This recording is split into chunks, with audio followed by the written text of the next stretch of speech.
Continuar nosso catecismo. O catecismo deve ser um prolongamento da ação de graças, porque no catecismo é a igreja que nos fala, portanto Jesus Cristo que nos fala. Jesus Cristo nos instrui através do catecismo, pois ele disse: quem vos ouve, a mim ouve. Então, depois de ter falado da comunhão, é bom falar da confissão. Justamente estamos no capítulo da confissão, vamos continuar.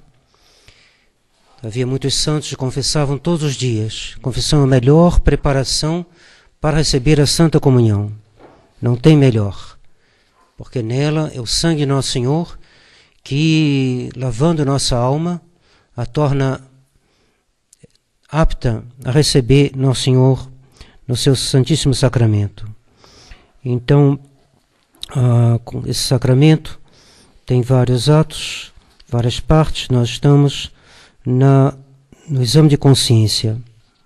Então, as partes desse sacramento são a contrição, a confissão, a satisfação da parte do pecador, isso é a penitência que nos é imposta, e a absolvição da parte do sacerdote.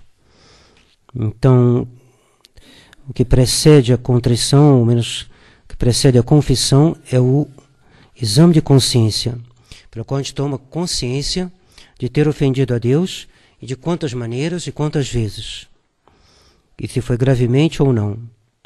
Então, o que é o exame de consciência? É uma diligente investigação dos pecados que se cometeram desde a última confissão bem feita. Então, se uma confissão foi mal feita, ela tem que ser refeita. Então, desde a última confissão bem feita, a gente vai examinando, usando a nossa memória, trazendo à consciência nossos atos. É bom fazer o exame toda noite, assim como um contador, um comerciante que mantém suas contas em ordem. Todo final do dia ele faz a contabilidade numa planilha e assim sabe o que entrou e o que saiu. Assim também deve fazer o nosso exame de consciência, de tal maneira que a gente traga sempre diante de nós aquilo que a gente deve confessar, e assim faça sempre boas confissões. Como se faz o exame de consciência? Se faz trazendo diligentemente à memória, na presença de Deus, todos os pecados ainda não confessados, cometidos por pensamentos, palavras, obras e omissões, contra os mandamentos de Deus e da Igreja e contra as obrigações do próprio Estado. Então tem livros como Caminho Reto de São... esqueço o nome dele. Bom, esse Caminho Reto, no qual vem vários exames de consciências conforme o estado de cada um. Um pai de família, uma mãe de família, um médico, um comerciante e assim por diante. A cada um desses há um exame de consciência próprio ao seu estado, um religioso, por exemplo, etc. Sobre que mais coisas devemos examinar-nos?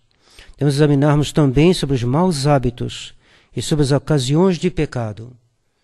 Então, se a gente tem um hábito que não é bom, ou então se a gente está se pondo numa ocasião de pecado, a gente tem que se dar conta e fugir dessa ocasião de pecado. No exame devemos investigar também o número de pecados. No exame devemos investigar também o número de pecados mortais. Pecados veniais pode ser também bom, mas não é necessário. Pecados mortais é indispensável. O pecado mortal é matéria necessária da confissão. Se eu pulo um pecado mortal, de propósito, minha confissão é um sacrilégio. Eu não estou perdoado de nenhum pecado. O pecado venial não é matéria necessária da confissão.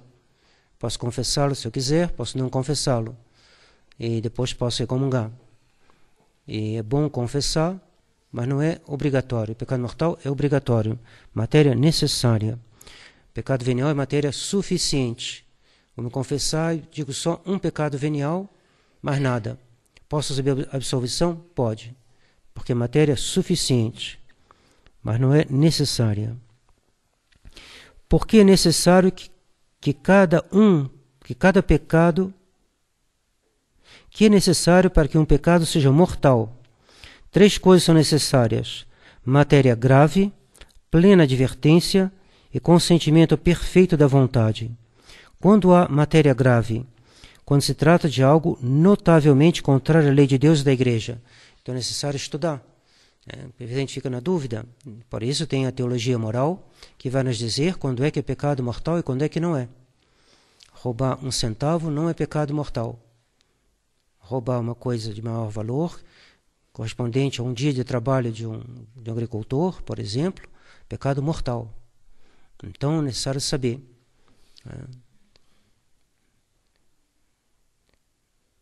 Ir a Friburgo e de relance ver os cartazes que tem lá, pecado mortal? Não. Ir lá para ver os cartazes e ficar pensando naquelas coisas mortal? Claro que é. Pode comungar? Claro que não. Tem que confessar? Claro que sim. Matéria grave e matéria que não é grave. Quando há plena advertência no pecado, há plena advertência no pecado quando se conhece perfeitamente que se fez um mal grave. Sabia que era grave e fez. Plena advertência. Sabia que aquilo não podia se fazer, que era condenado pela lei da Igreja, condenado pela lei de Deus, condenado por Nosso Senhor. Sabia que aquilo é pecado mortal, que aquilo ali nos conduz ao inferno. Quis fazer. Plena advertência. Roubou uma pessoa sabendo, todo mundo sabe que não deve roubar, então, sabendo que estava fazendo um pecado e fez. Plena advertência.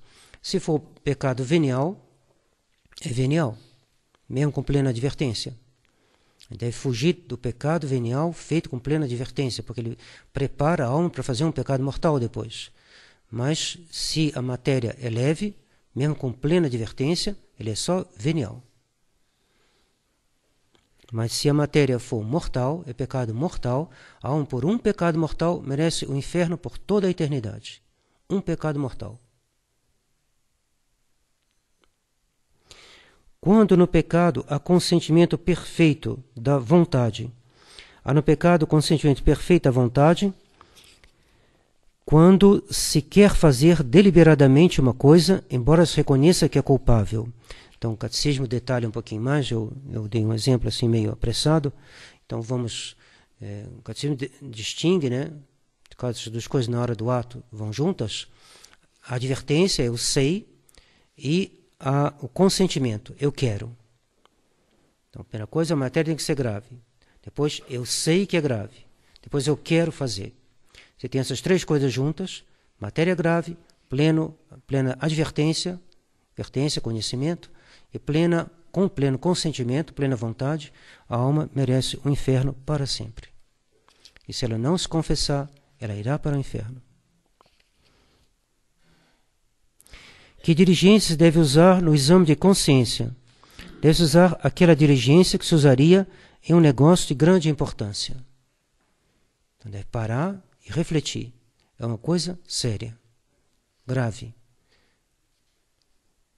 Mas se aconteceu que eu esqueci uma coisa, que eu passei tanto tempo sem ir à igreja, tal. Você usou seriedade? Usei. Então pode ficar tranquilo.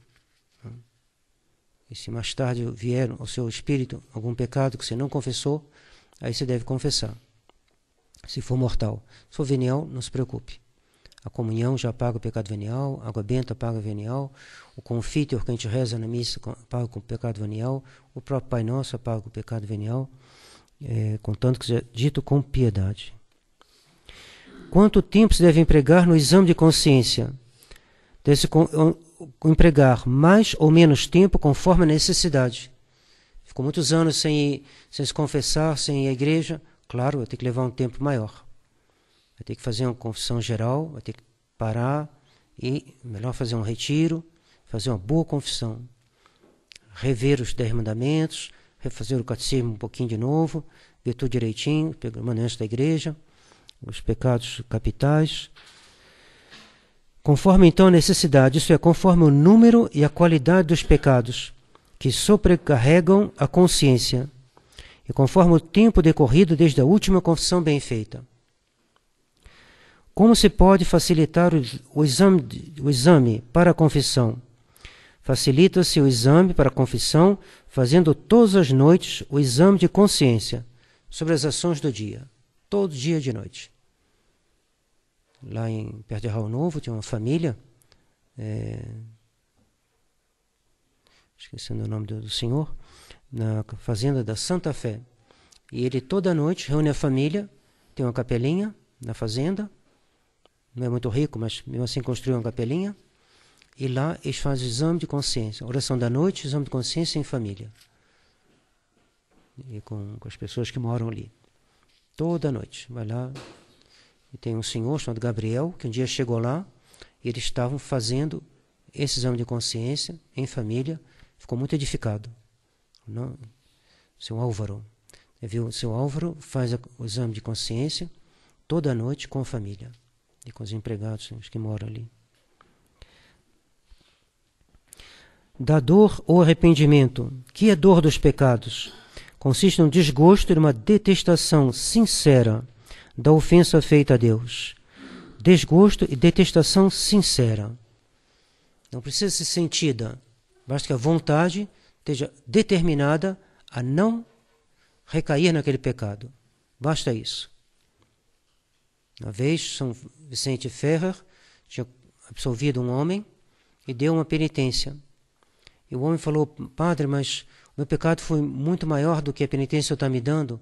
Por favor, aumente a minha penitência. E ele, com tanta sinceridade, com tanta dor, que Santo Vicente Ferrer diminuiu a penitência dele. Aí ele ficou mais angustiado ainda. Falou: padre, eu pedi para o senhor diminuir, para o senhor aumentar, e o senhor diminuiu. Padre, começou a chorar, aí o padre olhou, diminuiu mais um pouco. Aí o homem, com a dor imensa, falou: meu Deus, por favor, padre, aumenta. Ele diminuiu mais uma vez, o homem morreu, foi para o céu, direto. Então você viu ele entrando no céu. A dor faz parte da confissão. E mais a dor é grande, mais a alma é purificada. E o homem foi direto para o céu. De quantas espécies é a dor? De duas: a perfeita e a imperfeita. A perfeita se chama também contrição, e a imperfeita se chama atrição. Que é a dor perfeita ou contrição? É o desgosto de ter ofendido a Deus, porque Deus é infinitamente bom e digno em si mesmo de ser amado sobre todas as coisas. Então, a perfeita é você tem tristeza, tem desgosto, está arrependido, porque você ofendeu a Deus. E que Deus é infinitamente bom. Então, se eu não quero pecar, por quê? Porque com o pecado que eu fiz, eu ofendi a Deus. Se a gente entende isso, né, se a gente vê que, mesmo desobedecendo ao nosso pai ou à mãe, é a Deus primeiro que se ofendeu, então essa dor é contrição. Eu ofendi a Deus e não quero mais ofender. Não obedeceu a irmã na escola, não fez o dever por preguiça. Quem é que está ofendido primeiramente? Deus. Eu ofendi a Deus? Sim. Então, estou arrependida porque realmente não quero mais isso. Nesse caso, é a contrição chamada perfeita. E por que se chama ela perfeita? Porque a dor da contrição chama-se perfeita por duas razões. Primeiro, porque se refere exclusivamente à bondade de Deus e não ao nosso proveito ou prejuízo. Na perfeita eu vejo primeiro Deus que foi ofendido. Eu não vejo primeiro, vou merecer um inferno, vou merecer um castigo. Não, eu vejo primeiro Deus foi ofendido. Por isso ele deve pedir muito ela, porque é um dom de Deus.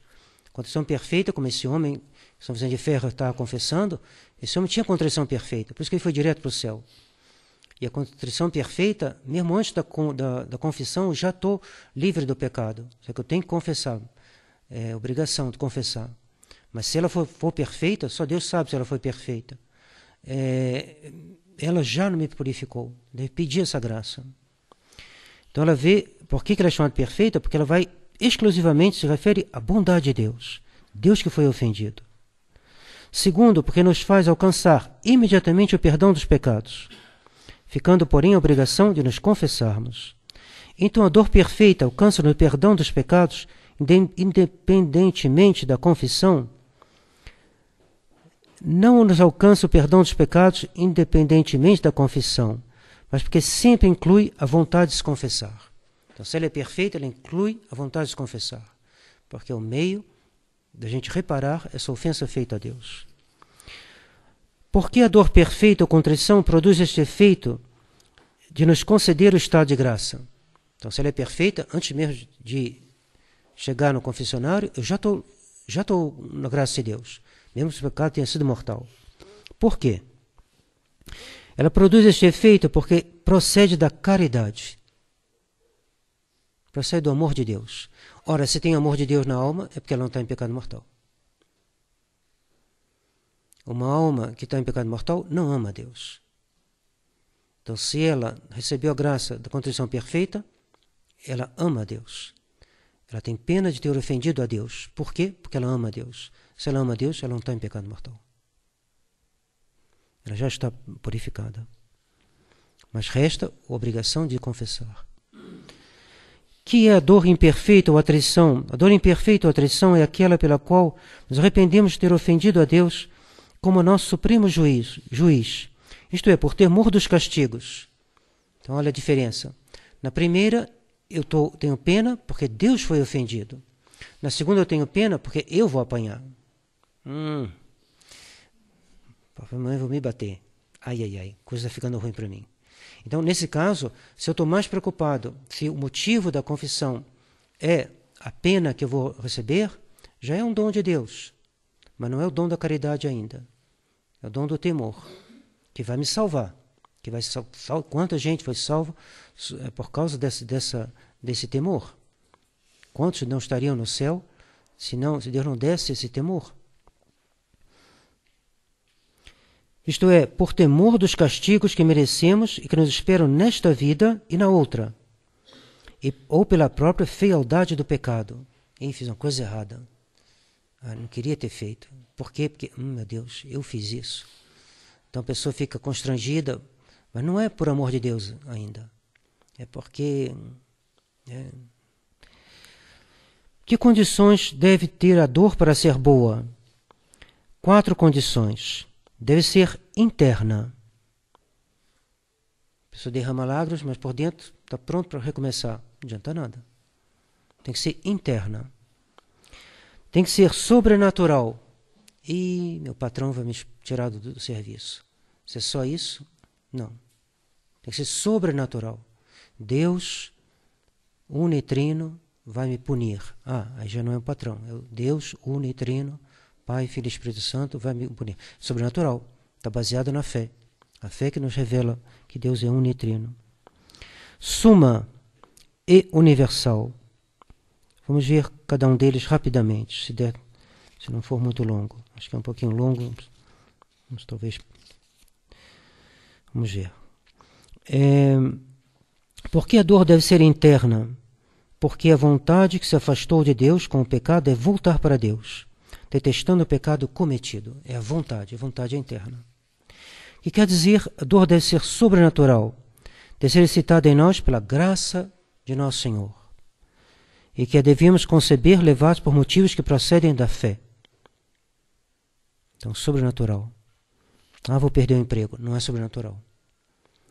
Deus vai me punir. É sobrenatural. Porque procede da fé. Nas duas coisas é o medo, né? Mas uma é sobrenatural, outra é natural. Tem que ser sobrenatural. Por que a dor deve ser sobrenatural? A dor deve ser sobrenatural porque é sobrenatural o fim a que se dirige. Isto é, o perdão de Deus, a aquisição da graça santificante e o direito à glória eterna. Explicai melhor a diferença entre a dor sobrenatural e a dor natural. Quem se arrepende de ter ofendido a Deus, infinitamente bom e digno em si mesmo de ser amado, por ter perdido o paraíso e merecido o inferno, ou então pela malícia intrínseca do pecado, tem dor sobrenatural, porque estes são os motivos fornecidos pela fé. Quem, ao contrário, se arrepende só pela desonra, o castigo que lhe vem dos homens, perdeu o emprego, ou por algum prejuízo puramente temporal. A polícia vai me pegar, eu vou ter que pagar, teria dor natural, porque só se arrependeria por motivos humanos. Por que a dor deve ser suma? A dor deve ser suma é maior, suprema, porque devemos considerar e odiar o pecado como o maior de todos os males. uma vez que é a ofensa feita a Deus, que é o sumo bem. Então, dessa suma, a coisa que eu mais devo lamentar na minha vida são meus pecados. Não, lamento mais é ter batido com o carro, porque o meu carro tinha acabado de comprar. Não, essa é a coisa que eu mais lamento, foi a batida que eu dei a semana passada. Está errado.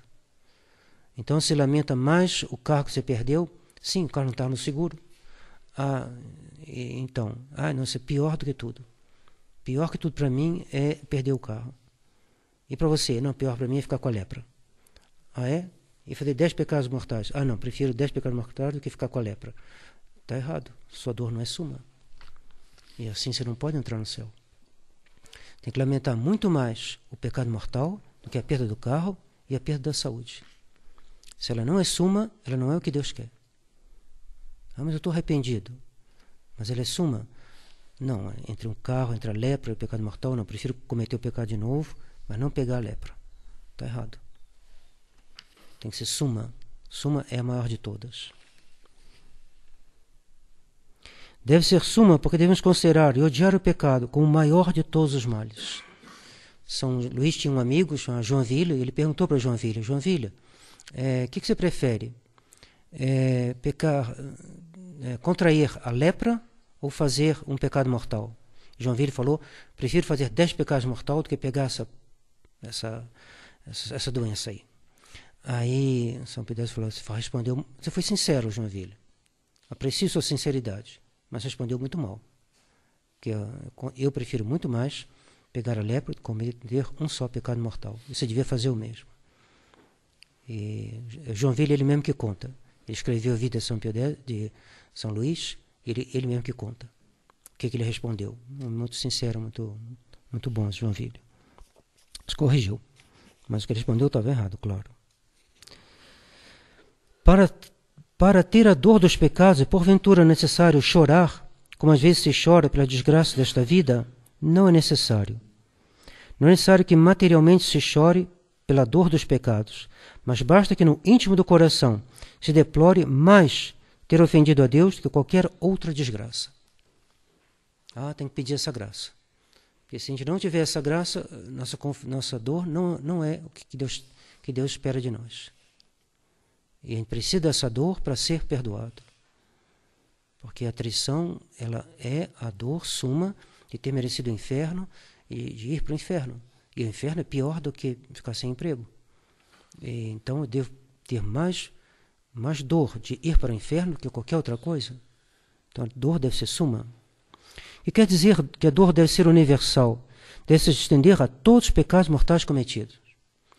Me arrependo de todos, menos aquilo que eu fiz lá contra aquele sujeito, porque aquele sujeito me roubou. Ele me roubou, então não, aquele eu não perdoo. Está errado. Ela tem que ser universal.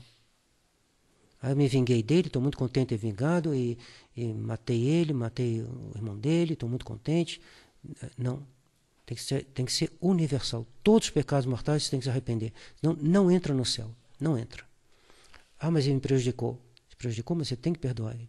Você tem que perdoar. Você não pode fazer algo de pecaminoso, mortalmente pecaminoso contra ele. Não pode. Então você não entra no céu. E dizer algo de venial contra ele, você vai pagar no purgatório, ou nessa vida. Deus faz a gente pagar nessa vida muitos pecados. Fazendo ficar doente, fazendo a gente perder o emprego, por exemplo, fazendo uma opção de coisas que a gente pode acontecer nessa vida. É uma misericórdia de Deus, porque assim ele diminui nosso purgatório. Mas são males que acontecem para os homens e para as nações também. A França vai ser punida. Fribourg foi punido alguns anos atrás. Provavelmente vai ser punido de novo, porque ele continua. Então, os povos que ofendem a Deus acabam sendo punidos. E como a maior punição para um povo, ser invadido por outro e se tornado escravo. E o Brasil está ficando escravo dos traficantes de droga e o Brasil está ficando escravo. Quanta gente mora em lugares que quem manda é um traficante. Ele é uma espécie de escravo. E nosso país está indo para cair no comunismo, ou cair não sei onde, mas está no nosso... E por quê? Por causa dos pecados dos brasileiros. Os brasileiros pecam torrencialmente. Torrencialmente. Através da televisão, através da pornografia, através de mil coisas, e através da perda da fé, pecados contra a fé, sem parar. Sacrilégio com a Eucaristia, sem parar. Então o Brasil será punido. E se for punido nessa vida, melhor. Porque senão as almas vão cair mais facilmente no inferno, então tem um purgatório maior. Porque a dor deve se estender a todos os pecados mortais cometidos. Porque quem não se arrepende, ainda que seja de um só pecado mortal, continua sendo inimigo de Deus. Então, se eu tenho um pecado que eu guardo, eu continuo a ser inimigo de Deus. Se inimigo de Deus, impossível entrar no céu. No céu só entram os amigos de Deus. O que devemos fazer para ter a dor dos nossos pecados?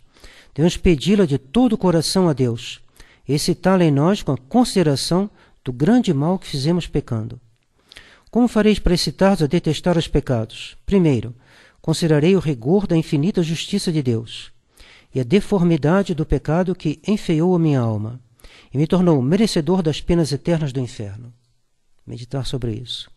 Segundo, que perdi a graça e a amizade e a qualidade de filho de Deus e a herança do paraíso. Dizer, todos os homens são filhos de Deus. Não. Filhos de Deus são só os que estão em estado de graça. Os outros perdem essa dignidade. A dignidade do homem é de obedecer a Deus. Se ele ofende a Deus, ele perde a sua dignidade. Então, meditar, que eu perdi a graça e a amizade e a qualidade de filho de Deus e a herança do paraíso. Terceiro, que ofendi meu Redentor, que morreu por mim, e que os meus pecados foram causa da sua morte. Olhar para o crucifixo e lembrar, nosso Senhor morreu na cruz por causa dos meus pecados. Parar um pouquinho e pensar, meus. Não, foi por causa dos pecados dos outros. Não, os meus. Dos outros também, mas os meus também. E aqueles com o qual eu devo mais lamentar, foi aqueles que eu fiz. E nosso Senhor foi crucificado, devo considerar sobretudo os meus pecados que o fizeram morrer na cruz. Quarto, que desprezei meu Criador e meu Deus, que lhe voltei as costas, a ele meu sumo bem, digno de ser amado sobre todas as coisas e servido fielmente. Devemos ter grande empenho quando vamos nos confessar em ter verdadeira dor dos pecados? Sim. Quando vamos nos confessar, devemos ter muito empenho em ter verdadeira dor de nossos pecados, porque esta é a coisa mais importante de todas. E se faltar a dor, a confissão é inválida. Eu fiz isso. Você faria de novo? Padre, já que o senhor está perguntando, eu vou dizer com sinceridade, sim, faria. Impossível, inválida. Inválida. Então tem que ser real a dor. Real, não precisa chorar. Mas tem que ter a vontade de não recomeçar. Por motivos sobrenaturais. Por motivo natural, também é inválida a confissão. Quem se confessa só dos pecados veniais deve sentir dor por todos? Quem se confessa só dos pecados veniais, para se confessar validamente, basta que se arrependa de alguns deles. Mas para alcançar o perdão de todos, é necessário que se arrependa de todos, os que reconhece ter cometido. Então, se a pessoa vai confessar, fez 3 pecados veniais, vai e confessa um, a confissão dele é válida? É. Foi perdoado dos 3? Não, só de um. E os 2 outros? Vai pagar no purgatório. Quem se confessa só dos pecados veniais e não está arrependido nem sequer de um só, faz uma boa confissão? Quem se confessa só dos pecados veniais e não está arrependido nem sequer de um só, faz uma confissão nula. E neste caso, além disso, é uma confissão sacrílega, se ele tem consciência de que falta dor. Vou rapidinho lá me confessar para receber essa graça. Me confesso de ter, sei lá, falado mal do meu vizinho. E não está com a menor disposição de mudar o modo dele de ser, de falar. Está absolvido? Claro que não.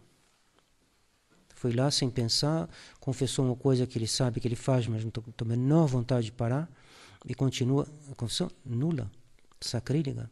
Se ele tiver consciência sacrílega, de qualquer maneira, é nula. E a gente só pode confessar daquilo que a gente estou arrependido. Não, mas eu sei que é pecado, mas você está arrependido? É verdade que eu não estou, não. Você acha bom me confessar? Se você não mudar de sentimento, claro que não. Então eu vou comungar sem me confessar, como é venial, comunga e peça ao Nosso Senhor de te mudar o seu coração. Mas confessar uma coisa que você não quer mudar, claro que não. Porque isso é uma coisa pequena, deixo meu quarto desarrumado. Mamãe já falou para deixar desarrumado. É pecado mortal? Não. Posso comungar? Pode. Mas se eu for me confessar, aí o quarto tem que ficar arrumado. Aí escolhe. Você confessou que deixa o quarto desarrumado, o quarto dia seguinte tem que estar arrumado. Senão, sua confissão é nula e não é nada boa. Não se fica nada contente. Esse menino veio me dizer ontem que estava arrependido de ter deixado o quarto desarrumado. E olha hoje, fala com os anjos. Olha aí, seus anjos. Olha essa menina, olha o quarto dela, pior do que ontem. A confissão dela foi o quê? Nula. Bom, para acontecer que ele não tem tempo de arrumar, é outra coisa. Mas tem que estar arrependida e decidida a fazer melhor. Que convém para tornar mais segura a confissão só dos pecados veniais. Para tornar mais segura a confissão só dos pecados veniais, é prudente acusar com verdadeira dor também algum pecado mais grave da vida passada, ainda que já confessado outras vezes. Para não correr esse risco, que um pecado venial, realmente arrependido do pecado venial em mudar, tem que se levar a sério as coisas. Então, para você não correr o risco de fazer uma confissão mal feita, acrescenta algum pecado já confessado. Olha, também no passado, sei lá, roubei meu vizinho, sei lá, fiz alguma coisa, e aí a confissão, menos daquele pecado, você tem certeza que está arrependido. Desse outro aí venial, se você confessar, tem que estar arrependido. É bom fazer com frequência o ato de contrição, é coisa boa e muito útil fazer com frequência o ato de contrição, principalmente antes de se deitar, e quando se tem certeza ou dúvida de ter caído em pecado mortal. Então, fez um pecado mortal, primeira coisa, arrependa-se imediatamente. Reze o seu ato de contrição imediatamente. E continue sua vida como se você não tivesse pecado, no seguinte sentido. Não mude seus hábitos de oração, não mude o bem que você pretendia fazer, continue. Porque se você fizer isso, talvez Deus te dê a graça da contrição perfeita. E claro, vá se confessar o quanto antes. Não durma com um pecado mortal.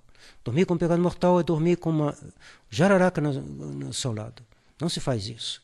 Fez um pecado mortal, quanto antes vai bater na porta do padre e fala, padre, podia me atender em confissão? E confessa. Porque quem sabe se não vai morrer. E depois, quanto mais tempo a gente fica no pecado mortal, mais o demônio cria raízes dentro da gente. Tem pessoas que vêm na nossa casa, já estão lá, e claro, vai criando raízes. E essas raízes são ruins. Se é o demônio, é péssimo.